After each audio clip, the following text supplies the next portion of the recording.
जय गुरुदेव। और दोस्तों, मेरे चैनल सिद्ध सावर मंत्र में आपका एक बार फिर से हार्दिक स्वागत है। और देखिए, आज की वीडियो में मैं आपके लिए जो साधना लेकर के आया हूँ वो एक हनुमान साधना है और साबर मंत्र से।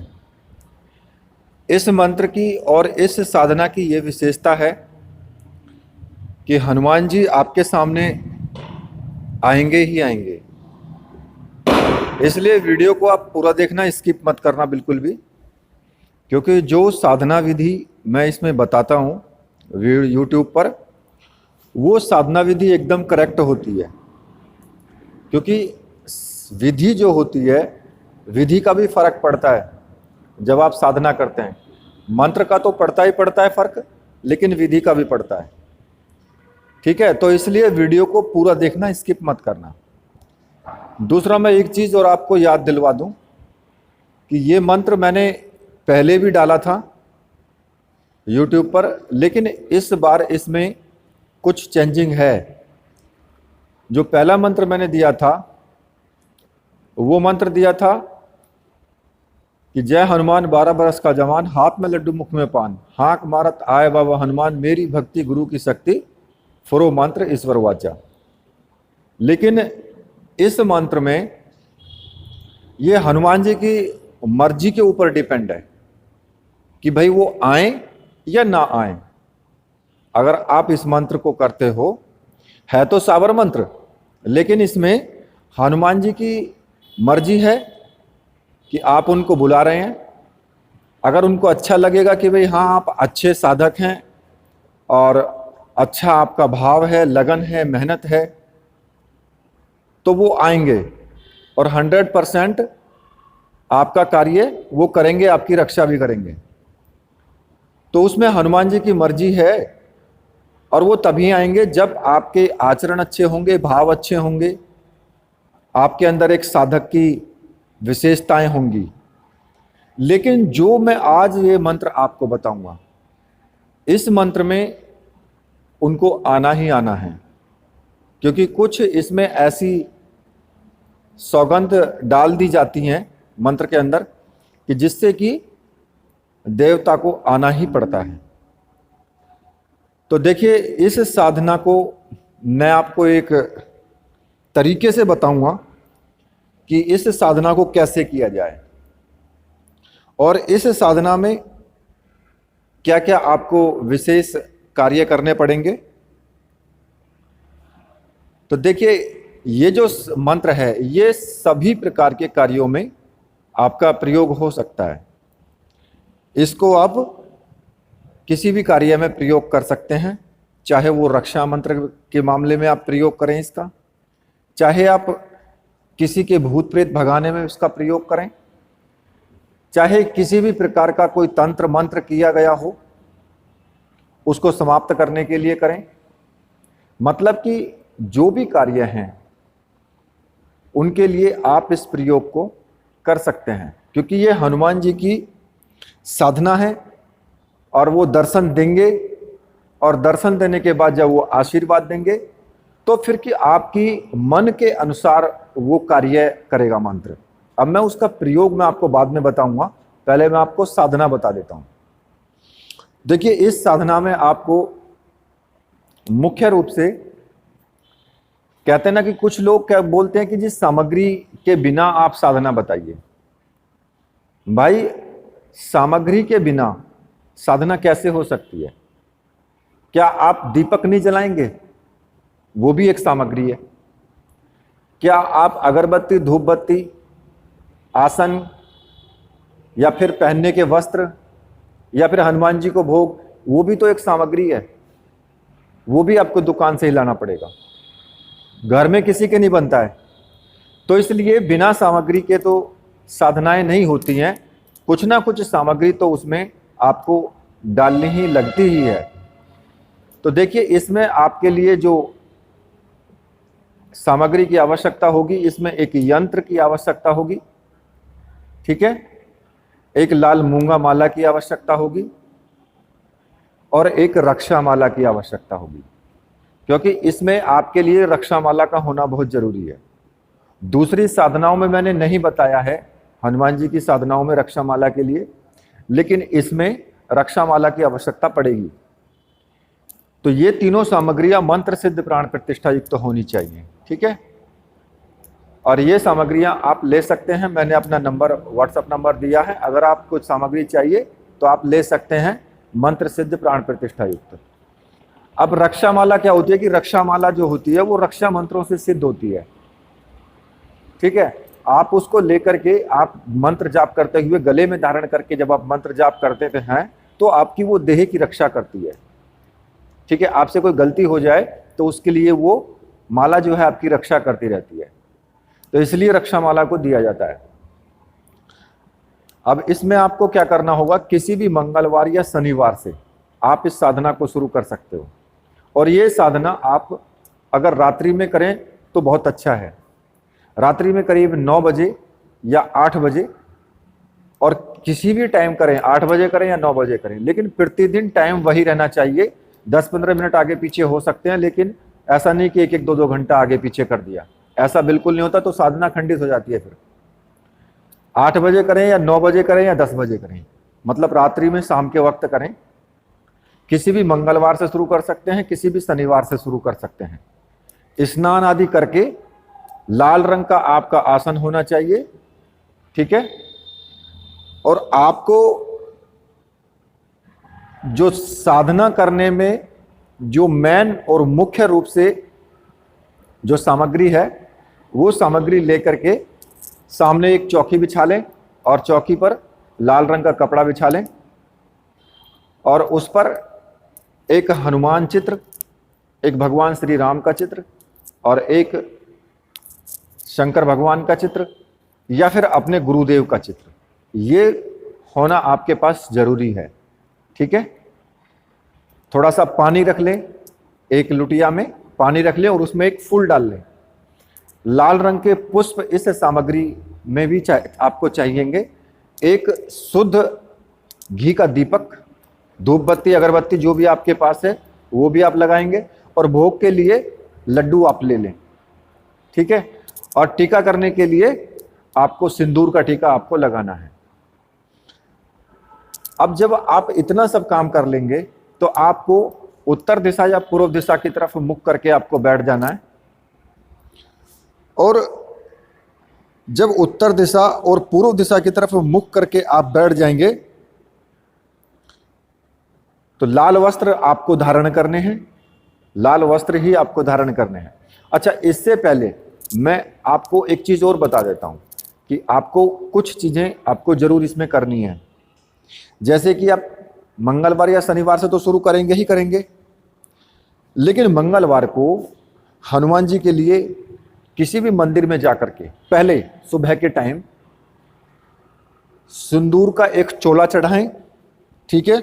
उनके लिए एक जनेऊ, एक चरण खड़ाऊं, लंगोट और 2 लड्डू, ये चोला चढ़ा करके और वहां पर भगवान हनुमान जी को समर्पित कर देना है।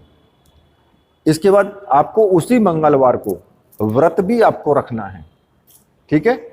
मंगलवार को ही आपको व्रत रखना है, लाल वस्त्र आपको धारण करने हैं, और ये जो जाप है ये लाल मूंगे की माला हो या फिर लाल चंदन की माला हो, दोनों में से कोई सी भी चल सकती है, ठीक है ना। चंदन की माला भी चलेगी, लाल रंग की होनी चाहिए, और मूंगे की माला भी चलेगी, लाल रंग की होती है, ठीक है। उससे आपको जाप करना है। और शनिवार के दिन जैसे कि आप साधना करेंगे तो शनिवार के दिन आपको गुड़ और चने को मिला करके आपको वितरित भी करना है, मतलब कि बांट देना है, बच्चों में बांट सकते हो। और जो मैं मंत्र आपको बताऊंगा ये मंत्र आपको प्रतिदिन 11 माला करना है, 11 माला से कम नहीं होना चाहिए, ठीक है। प्रतिदिन 11 माला। और ये साधना लंबी है। कोई कहने लगे कि भाई 5 दिन में मुझे अनुभव शुरू हो जाए या 5 दिन में ही भगवान सामने आ जाएं, तो ऐसा नहीं होता है।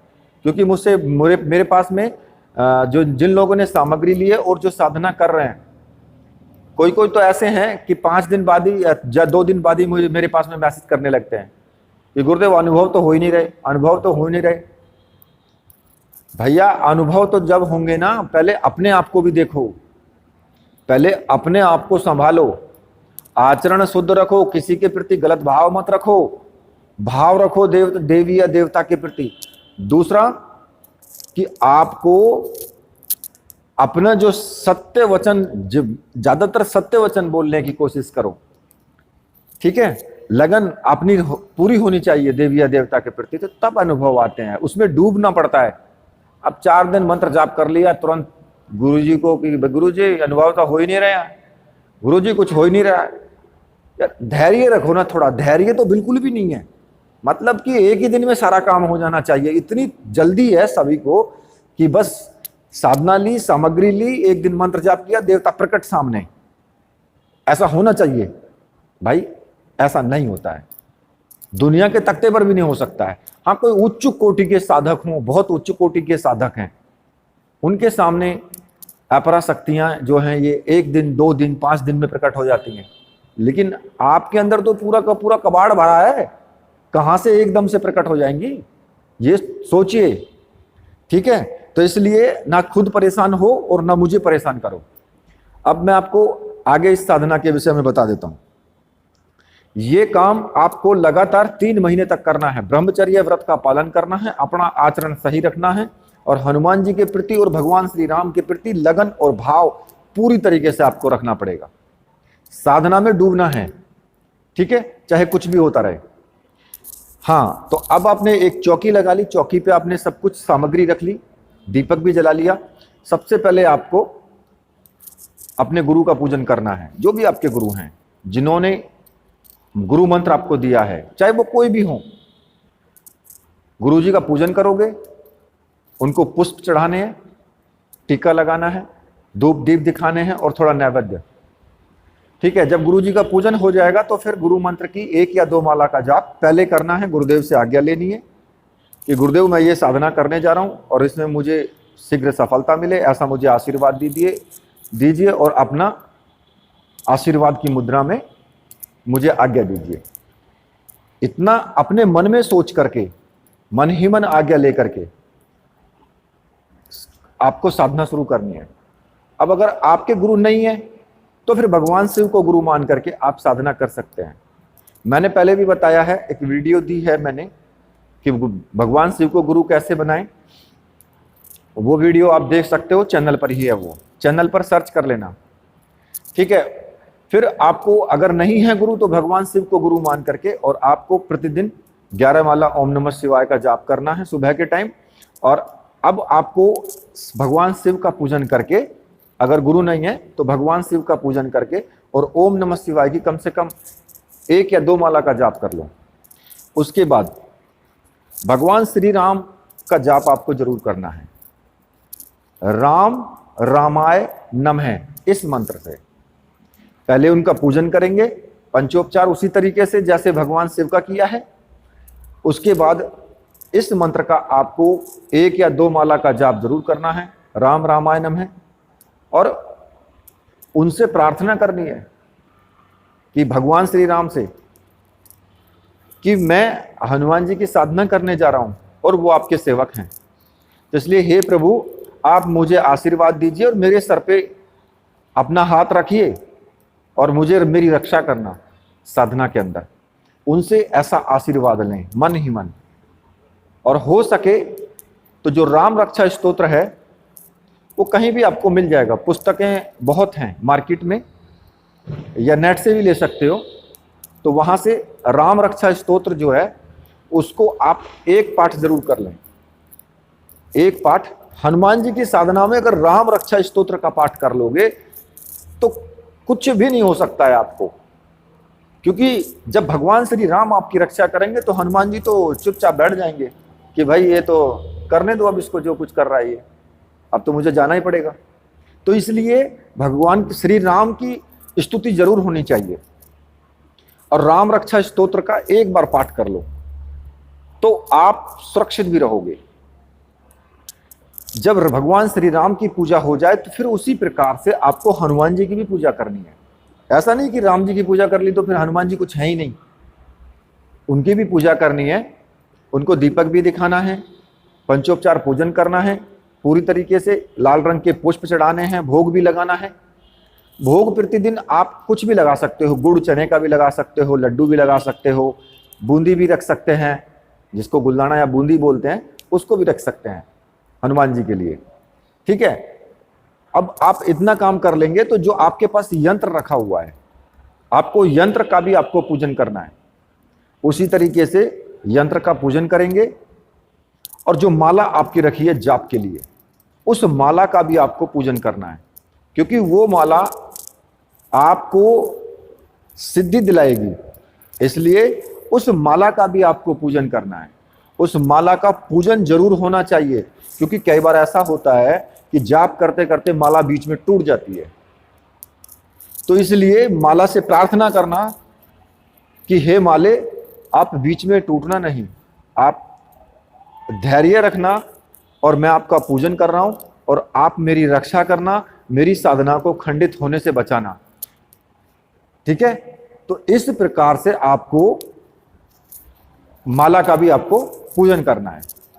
अब उसके बाद आपको क्या करना है, उसके बाद आप जैसे ही माला का पूजन कर लेंगे तो रक्षा माला को आप अपने गले में डाल करके, और रक्षा माला के बिना आपको जाप नहीं करना है।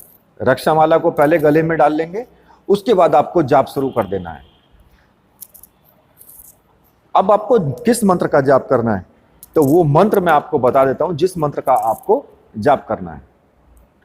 तो मंत्र इस प्रकार से है, ओम हनुमान पहलवान, 12 बरस का जवान, हाथ में लड्डू मुख में पान, आओ आओ बाबा हनुमान, ने आओ तो दुहाई महादेव गौरा पार्वती की, शब्द सांचा पिंड कांचा, फुरो मंत्र ईश्वर वाचा। इस मंत्र का आपको जाप करना है। मंत्र थोड़ा बड़ा है, लेकिन जब याद हो जाएगा तो फिर ज्यादा टाइम नहीं लगेगा। इस पूरी साधना में आपको लगभग 2 घंटे का टाइम लगेगा, मतलब कि 1.5 घंटा या 2 घंटा आप मान करके चलिए पूरी साधना में। तो प्रतिदिन आपको करना है, और ये 3 महीने तक होना चाहिए, लगातार 3 महीने तक आपको ये साधना करनी है। उसी बीच में आपको हनुमान जी दर्शन जरूर देंगे, आपको अनुभव बहुत होंगे। कुछ अनुभव आपको अच्छे होंगे, कुछ अनुभव आपको डरावने होंगे, लेकिन जब आप भगवान श्री राम के रक्षा स्तोत्र का पाठ करोगे तो कोई डरावनापन नहीं होगा, बिल्कुल शांत वातावरण होगा, किसी प्रकार का कोई नुकसान नहीं है, कुछ नहीं है। और जब आपको साक्षात हनुमान जी दर्शन दें, उस वक्त आप जो चाहे उनसे मांग सकते हैं, और वो आपकी उस इच्छा को पूर्ण करेंगे ही करेंगे। अब चाहे आप उसमें कुछ भी मांग लो, अगर आप उसमें उनका आशीर्वाद मांगते हो, ठीक है, कि आप आशीर्वाद दें और सदैव मेरी रक्षा करें, और इस मंत्र को मैं जिस कार्य के लिए भी यूज करूं, उपयोग करूं, वो मेरा कार्य हो जाए। तो अगर आप ऐसा वरदान उनसे मांग लेंगे तो फिर उसके बाद में रक्षा तो वो आपकी करेंगे ही करेंगे। लेकिन जो ये मंत्र है, इस मंत्र को आप किसी भी कार्य के लिए फिर यूज कर सकते हैं।